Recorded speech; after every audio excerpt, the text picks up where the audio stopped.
மலேசியாவின் முக்கிய சமய திருத்தலங்களில் ஒன்றான பத்துமலை முருகன் கோயிலில் மின் படிக்கட்டுகள் அமைக்கப்பட வேண்டும் என்பது கோயில் நிர்வாகம் உட்பட பொதுமக்களின் ஏக்கமாகவே இருந்து வருகிறது. நடக்க சிரமப்படுபவர்கள், உடல்நலம் குன்றியவர்கள், மாற்றுத்திறனாளிகள் என பல்வேறு தரப்பினரும் மலை மேல் எழுந்தருளி இருக்கும் திருமுருகனை தரிசிக்க மின் படிக்கட்டுகள் பேர் உதவியாய் அமையும் என நினைக்கிறார்கள். உலக புகழ் பெற்ற இவ்வாலயத்திற்கு மின் படிக்கட்டுகள் அவசியம் என்பதே எல்லோரது கோரிக்கையும்.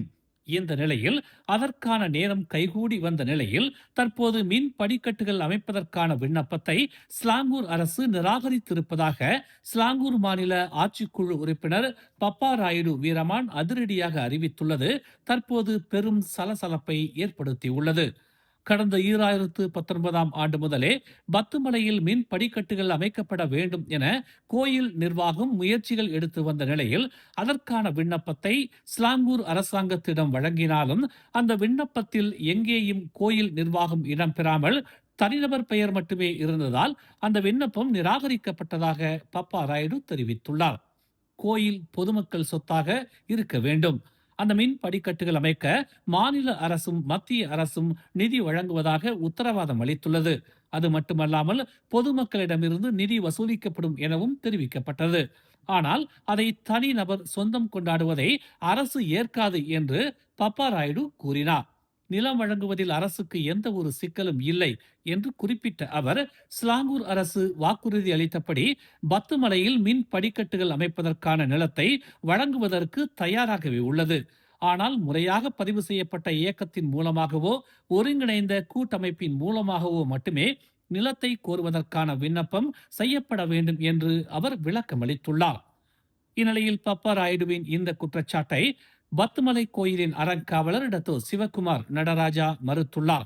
தாங்கள் தனிநபர் பெயரில் விண்ணப்பம் செய்யவில்லை என்று தெரிவித்த அவர், கோயில் தலைவர் என்பதால் அவருடைய பெயரில் விண்ணப்பம் செய்ததாக கூறினார். மேலும் பத்துமலை கோயில் கோலாலம்பூர் ஸ்ரீ மகா மாரியம்மன் தேவஸ்தானத்தின் கட்டுப்பாட்டில் இயங்கி வருவதாகவும் அவர் தெரிவித்தார். பத்துமலை கோயில் நிர்வாகம் நீதிமன்ற உத்தரவின் கீழ் இயங்குவதால் மற்ற கோயில்களைப் போல ROS, ROC எனும் சங்கங்களின் பதிவு இலாக்காவில் பதிவு செய்ய மாட்டோம் என்று டத்தோ சிவகுமார் நடராஜா தெரிவித்தார்.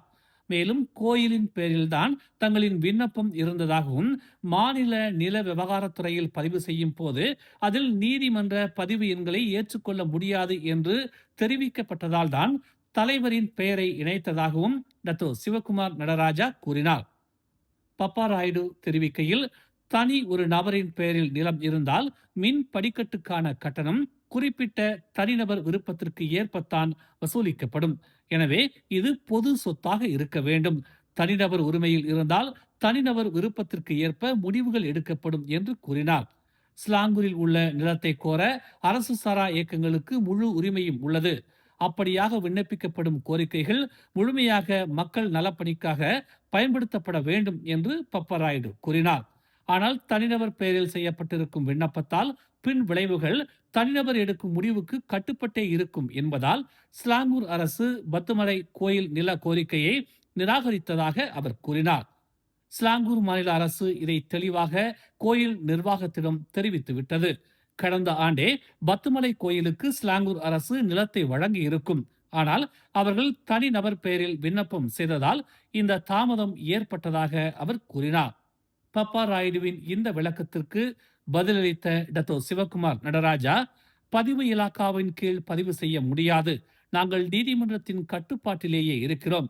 நீதிமன்ற கட்டுப்பாட்டில் இருக்கும் கோயிலுக்கு ROS பதிவு எண் இருக்காது என்கிற அடிப்படை விவரம் கூடவா பப்பா ராயுடுவுக்கு தெரியவில்லை? அப்படி தெரியவில்லை என்றால் விண்ணப்பம் செய்த நிர்வாகத்திடம் போய் கேளுங்கள் என அவர் கூறினார். இந்த நிலையில் உதவி செய்ய முடிந்தால் செய்யுங்கள், இல்லை என்றால் அமைதியாக இருங்கள் என்று டத்தோ சிவகுமார் நடராஜா தெரிவித்தார்.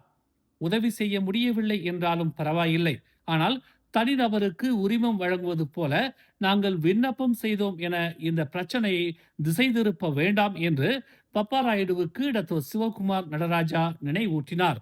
பெடரல் கவர்மெண்ட் காசு கொடுத்திருக்காங்க, ஸ்டேட் கவர்மெண்ட் காசு கொடுத்திருக்காங்க, மக்கள்கிட்ட வசூல் பண்ணியிருக்காங்க எஸ்கலேட்டர் கட்டுறேன்னு சொல்லி. தனி மனித பேர்ல அந்த லேண்ட் இருந்துச்சுன்னா அந்த பில்டிங் யாருக்கு சொந்தமாகும்? அவங்க சொந்தமாகும்.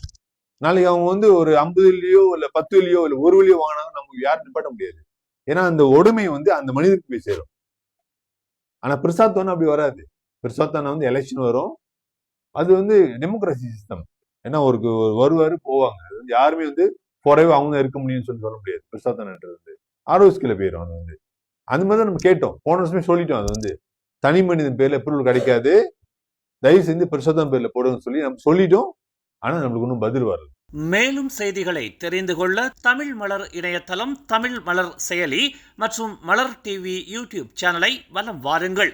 எங்களோடு இணைந்திருக்க மலர் டிவியை பதிவு செய்து கொள்ளுங்கள்.